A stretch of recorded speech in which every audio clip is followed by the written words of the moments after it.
work with a lot of CEOs, and I don't really work with too many who would disagree with anything you've said. Actually, several of them have read your books.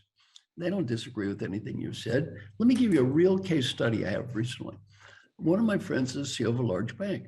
He says to the top 12 people, and this is going back to your comment about think of the future, don't just get stuck in the way you've done things.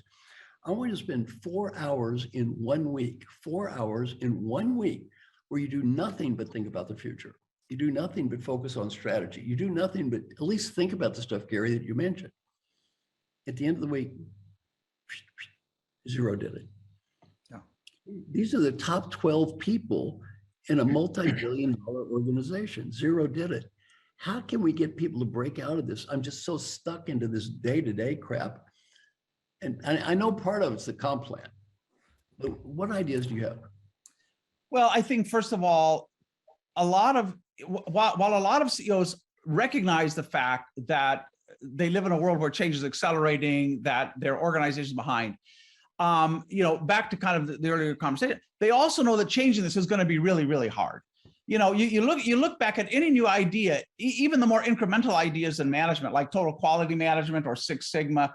These things took a generation to really permeate, to really become kind of common practice. And I think we're kind of now getting close to where we will have that kind of an inflection point around leadership and organization, but it's going to take a while. The old model is very, very deeply embedded. I would say one of the challenges for most leaders, though, is the following. Even the progressive ones that I meet, they will say, Gary, I get you. I believe our organization is too conservative. It's too political. It's too slow. Decision cycles are too long. There's too little entrepreneurship. There's too much, but they really don't know how to change it, because the old change model, which was sold to them by consultants and others, says, let me as a CEO work down through the organization. So let's say I have a dozen EVPs that report to me. Well, let me tell you, a lot of those EVPs have a lot of their emotional equity invested in the past, not only the business model, but the organizational model. They've spent years learning how to master the game of bureaucracy, how to negotiate targets and deflect blame and take credit and protect their turf and so on. So if a CEO says, well, we're really going to fundamentally change this, we need a much flatter organization, more empowered, we have to take you from managers to mentors, that's immensely challenging for those leaders. So if what you're trying to do is work down through your EVPs, your SVPs, you will die before you change that organization in a fundamental way. So to cut to the chase, one of the things that we've tried to do, and you can now do this with technology and open innovation, is you can go to the front lines. You can open up a conversation with an entire organization and say, guys, we're up against some major new challenges. We have to reinvent how we think. Will you help me do this? But to phrase it in one simple way, Marshall, the challenge is, how do you build a constituency for the future that's more powerful than the constituency for the status quo? And you simply cannot do that if most of your efforts as a CEO, if your conversations are with the next two layers, you have almost zero chance of changing that organization. If you are opening up a conversation with the young people and the next generation who still have most of their future ahead of them, then you have the chance of making a difference. And we can talk about practically how to do that, but the old model of working down, and I'll say one other thing. I think the self-concept of CEOs needs to change profoundly as well.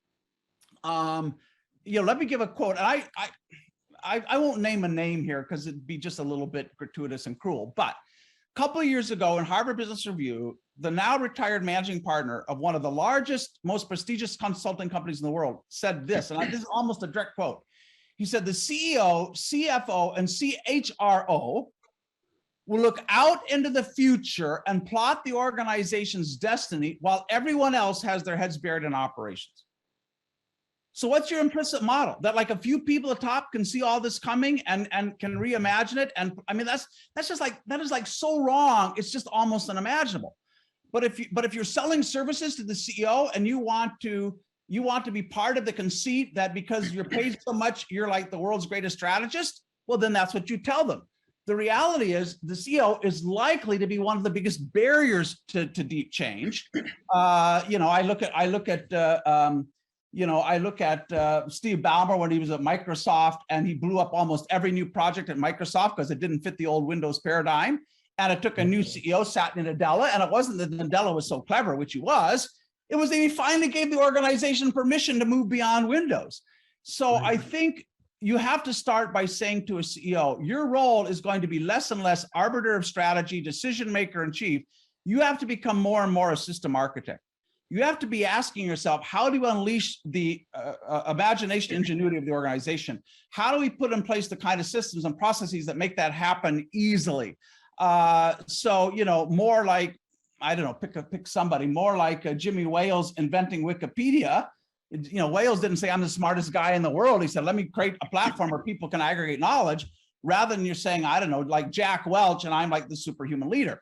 So I think there's a huge dose of humility that we need on the part of CEOs, but also redirection of their efforts, where they are thinking much more about how do we use the new technologies, processes, and so on to unleash human capacity than how do I kind of administer this complex thing in the old way.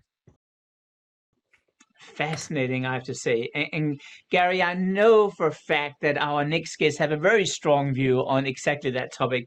Okay, coming up, what is the most important question to ask in strategy? Now, I tell you one thing, that answer, first of all, you'll get now, but it probably will surprise you, which really leads me to our second guest on today's show. Now, our guest is an amazing individual. His name is Roger Martin, professor at the Rotman School of Management and University of Toronto. He was named the Global Dean of Year by the leading business school website Poets and Quants. And in 2017, Roger Martin was named the #1 management thinker by Thinkers 50.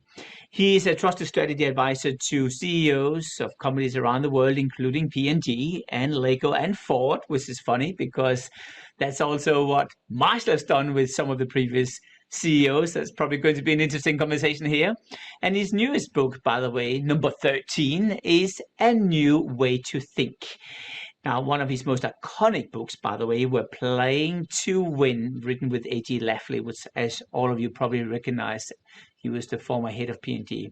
And by the way, that won an award for Best Book. He's written 30 Harvard Business Review articles. I don't think I can say much more amazing about this stuff because it just continues on and on. Roger, welcome. Thanks for having me, Martin. It's always a pleasure. And thank you, Marshall. Always a pleasure as well. And my friend Gary, it's nice to be on the same program as Gary. He and I end up thinking similarly on most things. Yeah, exactly. Are you Canadians always so polite? It's just amazing. No? Yeah, well, Dan Pink, also a friend, I'm sure a friend of all of you, who as you know is hilarious, would come up and give a talk at the Rotman School while I was there. Whenever he had a new book out, and it was doing a favor to us, and he would always make fun of Canadians for being too polite, too Canadian, smack into each other on the street, and they will both apologize profusely. So I guess that's what they are. But I mean, I'm fascinated with what Gary said, and I buy almost all of it. But one thing, and I'd love to find out Gary's thoughts on this. I do believe that sort of the mind architecture of the firm and the way we conceptualize it, it's all about control and coordination. All of that, I do think stands squarely in the face of transformation, and same with sort of the obsessiveness about data analytics. You know, last time I checked, 100% of all data is from the past, and so you're going to invent the future by doing data analytics. I don't think so.